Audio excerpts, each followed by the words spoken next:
written down value method, also known as reducing installment system. Straight line में क्या हो रहा था? Depreciation was calculated every year on the original cost. On the original cost. WDV, written down value. Depreciation will be calculated every year on the written down value. On the reduced value. मतलब आपने 10 लाख का asset खरीदा, first year rate of depreciation 10% है, first year के बाद asset की value क्या हो गई? 9 लाख। 10 लाख का 10% डेप्रिसिएशन निकला 1 लाख, 10 लाख माइनस 1 लाख, 9 लाख एसेट की वैल्यू हो गई। एक साल के बाद 9 लाख हो गई। अब जब सेकेंड ईयर शुरू हुआ तो एसेट की वैल्यू थी 9 लाख। तो WDV में सेकेंड ईयर डेप्रिसिएशन 9 लाख पे लगेगी। बस ये फर्क कि जो बैलेंस आ रहा है आफ्टर चार्जिंग डेप्रिसिएशन वही बैलेंस कैरी फॉरवर्ड होता है, वो उसमें भी होता था। लेकिन स्ट्रेट लाइन में डेप्रिसिएशन हर साल ओरिजिनल कॉस्ट पे कैलकुलेट होती थी। इसमें कह रहे नहीं, जो बुक वैल्यू है उस पे कैलकुलेट होगी। ओके, ध्यान से देखना, एक क्वेश्चन करके दिखाता हूँ। थियोरेटिकली क्लियर है? कोई डाउट?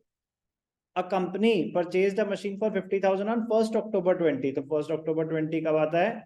2021 में. Another machine costing 10,000 was purchased on 1st December 21. 1st December 21 कौन से ईयर में आता है? 21-22 में.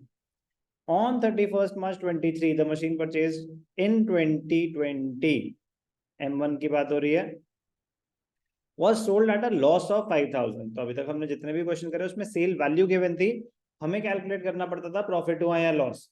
यहाँ पे लॉस गिवन है तो हम सेल वैल्यू निकाल देंगे, फॉर्मूला तो सेम ही रहेगा। क्या होता है फॉर्मूला? अगर लॉस हुआ है इसका मतलब बुक वैल्यू ज्यादा थी, सेल वैल्यू कम है। बुक वैल्यू हम निकाल लेंगे, लॉस हमें गिवन है, सेल वैल्यू कैलकुलेट कर लेंगे, मुश्किल नहीं है। The company charges depreciation at 15% per annum. Diminishing balance method, written down value method, reducing installment system. Diminishing balance, straight line, original cost method. Diminishing balance, जो balance गिरता जा रहा है डेप्रिसिएशन उस पर कैलकुलेट होगी।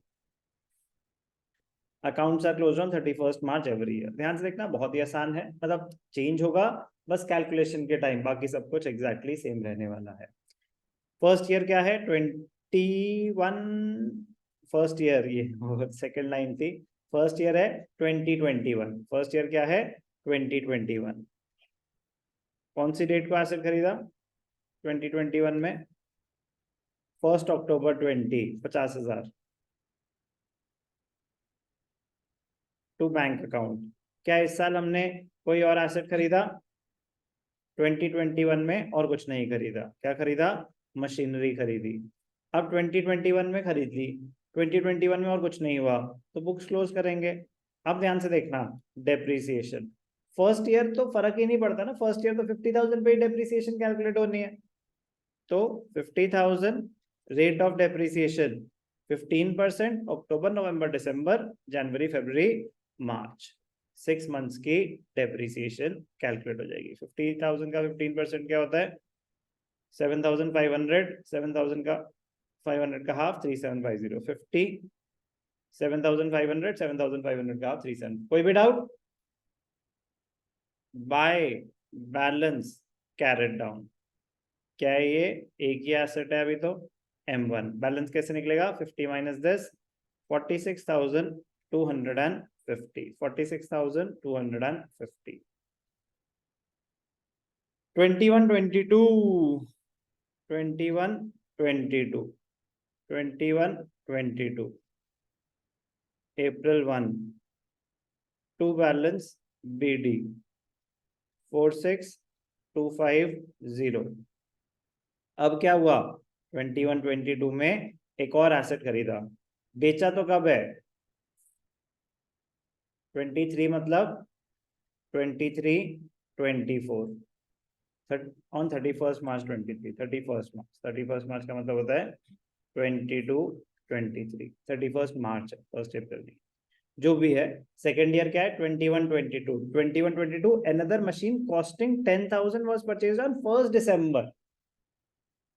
तो 1st December 21 क्या खरीदा, एक और एसेट क्या खरीदा हमने, M2। कितने का खरीदा M2, 10,000। 10,000। कोई भी डाउट इसमें, ठीक है। 21 22 में और कुछ हुआ, नहीं हुआ, तो बुक्स क्लोज कर देंगे। March 31st bye depreciation M1 M1। अब यही तो मेन पॉइंट है, अब डेप्रिसिएशन किस पे निकलेगी, 46,000। ये जो बैलेंस है ना, जो साल शुरू हुआ, जो बैलेंस है इसको बोलते हैं written down value, diminishing balance की। अब एसेट की वैल्यू 50,000 नहीं रही, 50,000 का तो मैंने तब खरीदा था, स्ट्रेट लाइन में इस साल भी 50 पे ही कैलकुलेट होता, WDV में जो आपके उस साल का ओपनिंग बैलेंस था उसी को कहते हैं रिटन डाउन वैल्यू, उसके ऊपर डेप्रिसिएशन कैलकुलेट होगी। बस ये फर्क है। रियल लाइफ में ये ज्यादा प्रैक्टिकल माना जाता है, क्योंकि बार बार आप ओरिजिनल कॉस्ट पे निकाल रहे हो, कह रहे अब तो वैल्यू क्या है, अब तो कम हो गई ना वैल्यू, तो रेट ऑफ डेप्रिसिएशन भी उसी पे निकालो। 6937.5, तो आप राउंड ऑफ कर देंगे 6938.5, और अबव अगर होता है तो नेक्स्ट नंबर पे चले जाएंगे। कैसे हुआ कैलकुलेट, कोई डाउट, 46,250 का 15%। M2 तो हमने इसी साल खरीदा है, कितना M2, 10,000, रेट 15%। दिसंबर, दिसंबर मतलब कितने महीने के डेप्रिसिएशन, 4 मंथ्स। कितने महीने के डेप्रिसिएशन, 4 मंथ्स। तो 10,000 का 15%, 1500, 1500 इंटू 1/3, तो क्या हो जाएगा 500। 7438, 7438। किसी को डाउट, क्लोज कर देंगे अब बुक्स को, क्लोजिंग बैलेंस निकाल देंगे। By balance carried down, M1 46250 minus 6938, तो क्या हो गया 39312। 39312, 10,000 माइनस 500, 9,500, 49 48 71 48 812, 39312 प्लस 9500, 48 812।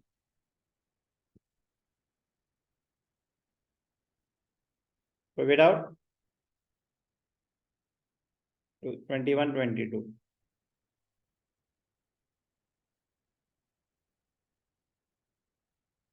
21 22।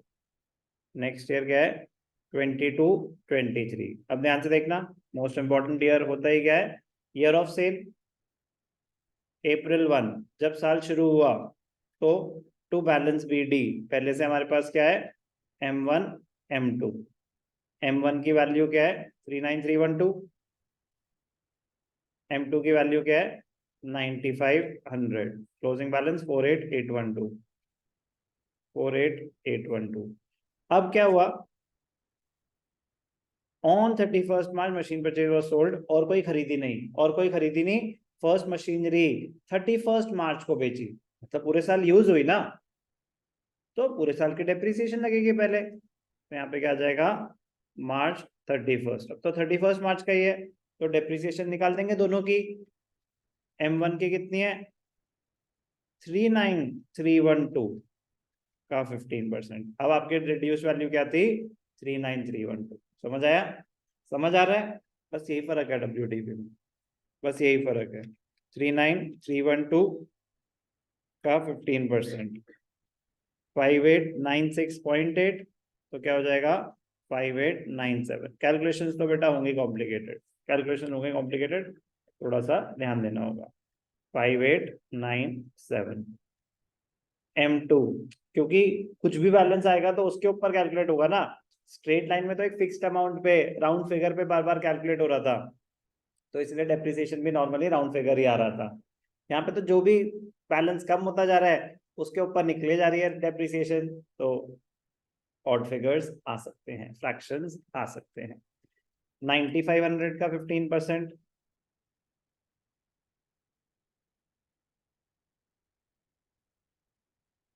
1425, 425 प्लस 5897 7322 क्लोज कर देंगे। अब बेचना है एसेट, ठीक है, डेप्रिसिएशन निकल गई। अब हमने एसेट बेचना है सेम डेट पे। अब हमें सेल वैल्यू तो गिवन नहीं है, बट हमें क्या गिवन है, loss by profit and loss account. Loss given है, asset was sold at a loss of 5000। अब आ जाएगा आपका वर्किंग, ध्यान से देखेंगे, working note, calculation of sale value, क्योंकि हमें बुक वो तो गिवन है, क्या गिवन है, लॉस। तो लॉस का फॉर्मूला क्या होता है, लॉस के टाइम बुक वैल्यू ज्यादा होती है सेल वैल्यू, करेक्ट। तो लॉस का फॉर्मूला होता है book value minus sale value. Book loss कितना है 5000, बुक वैल्यू कितनी है 39312, साल का स्टार्टिंग में थी, इस साल और डेप्रिसिएशन भी तो लगी। बुक वैल्यू हमें कब की चाहिए, on the date of sale 31 March 22। तो हमारे पास 1 अप्रैल 22 की तो है, इस साल उस पर और कितनी डेप्रिसिएशन लग गई 5897 माइनस सेल वैल्यू। तो sale value is equal to 39312 minus 5897 which is equal to 33415, 33415, 5000 इधर आ गया माइनस 5000, तो क्या आ गया 28415। क्लियर। तो यहाँ पे क्या आ गया, by bank account cell value कितना 28415। क्लियर, कोई भी डाउट। एक एसेट बचा हुआ है मेरे पास, तो मार्च 31 by balance carried down, M2 9500 का था, इस साल डेप्रिसिएशन कितनी लगी 1425, 9500 माइनस 1425, 8075।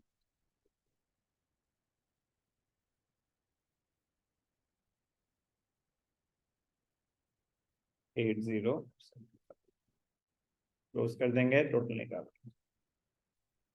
क्लियर। कंसेप्चुअली ऑनेस्टली अपने आप से पूछना और मुझे भी बताना, कंसेप्चुअली कितना परसेंट नया बताया मैंने, 5 to 10%, not more than that, 5 to 10%, not more than that. ये आपको भी पता है। तो जिनका स्ट्रेट लाइन अच्छे से, मतलब जो जो हम कर रहे थे उतना अगर ढंग से कर लिया है, तो आप बहुत बड़ी एडवांटेज पे हैं। आपका चैप्टर ऑलमोस्ट खत्म हो चुका है एक्सक्लूडिंग प्रोविजन। जिनका नहीं है वो स्ट्रॉन्ग, वो बेचारे तो अभी जीरो पे ही, लेट्स बी ऑनेस्ट हियर, ठीक है ना, वो अभी जीरो पे है। तो कोई बात नहीं, जीरो पे हो तो शुरू से शुरू कर लो। चलो वेरीफाई कर लेते हैं। 31 मार्च को बुक वैल्यू 33415, सेल वैल्यू 28415 और दूसरे एसेट की वैल्यू 8075। सारी चीजें मैच कर रही हैं, ठीक है जी। तो इसका मतलब सही करा। Question number 20, TS Graber based on written down value method, also known as reducing installment system, also known as diminishing balance method.